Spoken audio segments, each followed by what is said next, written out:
ईसा versus दज्जाल।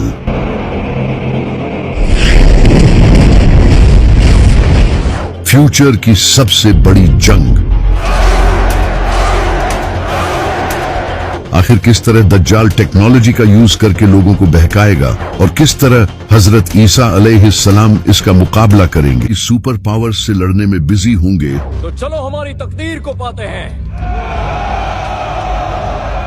तो वहीं दूसरी तरफ खुरासान में सीरिया और इराक के बीच किसी इलाके से दज्जाल निकलेगा। दज्जाल पहले से ही इस दुनिया में मौजूद है। एक दिन नबी सल्लल्लाहु अलैहि वसल्लम ने नमाज के बाद सहाबा से फरमाया कि मेरे पास एक ऐसा शख्स आया जो पहले ईसाई था लेकिन बाद में इसने इस्लाम कबूल कर लिया। इस इंसान का नाम था तमीम दारी। वो अपने 30 साथियों के साथ समंदर में सफर कर रहा था। तभी समंदर में एक खतरनाक तूफान आया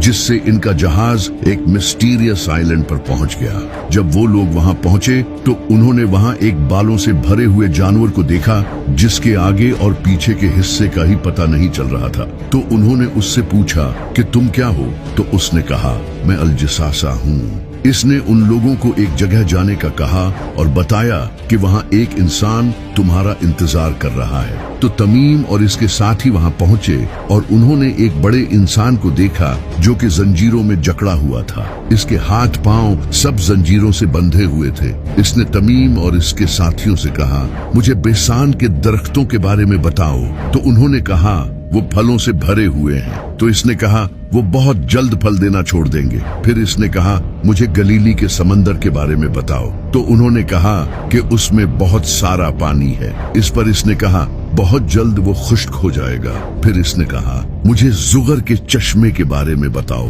तो उन्होंने कहा कि वो तो पानी से भरा हुआ है। तो इसने कहा वो भी बहुत जल्द खुश्क हो जाएगा। फिर इसने कहा मुझे उस नबी के बारे में बताओ, उसने किया है। तो उन लोगों ने इसे बताया कि वो मक्का से जाहिर होकर मदीना चला गया है। तो इसने पूछा क्या अरबियों ने इससे जंग की थी? तो उन्होंने कहा हाँ, लेकिन अगर वो उसे फॉलो करते तो ये उनके लिए बेहतर होता। इसके बाद उस इंसान ने इन्हें अपना नाम बताया और कहा मैं हूँ मसीह और बहुत जल्द मैं निकलूंगा और 40 दिनों में पूरी जमीन का सफर करूंगा। सिवाय मक्का और मदीना के वहां जाने की मुझे इजाजत नहीं दी जाएगी। इसके बाद नबी सल्लल्लाहु अलैहि वसल्लम ने सहाबा को बताया कि वो दज्जाल था, यानी कि दज्जाल पहले से इस दुनिया में मौजूद है लेकिन बस इसका ज़हूर होना बाकी है। लेकिन सबसे इंटरेस्टिंग बात यह है कि जब दज्जाल ने इन लोगों से पूछा था कि बैसान के दरख्त कैसे हैं, तो उन्होंने कहा कि वो फलों से भरे हुए हैं। तो दज्जाल ने कहा कि वो बहुत जल्द फल देना छोड़ देंगे।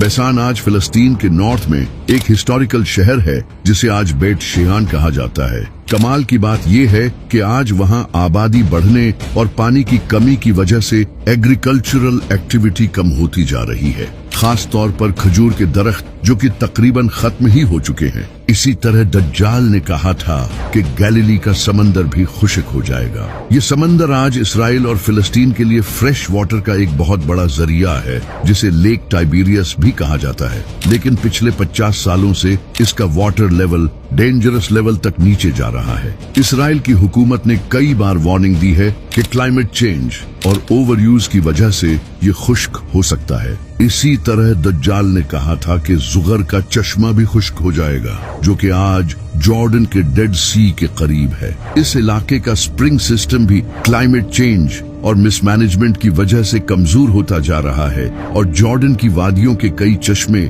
पहले ही खुश्क हो चुके हैं और कई वीक हो चुके हैं। तो दज्जाल का आना बहुत करीब है और ये बात खुद ये यहूदी कहते हैं जो कि इसे अपना मसीहा मानते हैं। ये वीडियो देखो, इसमें ये जो इंसान आप देख रहे हो ये है रैबाए। ये यहूदियों का एक काफी बड़ा स्कॉलर है और ये कोई आम इंसान नहीं है बल्कि इसके अमेरिकन प्रेसिडेंट डोनाल्ड रीगन के साथ बड़े अच्छे रिलेशंस थे।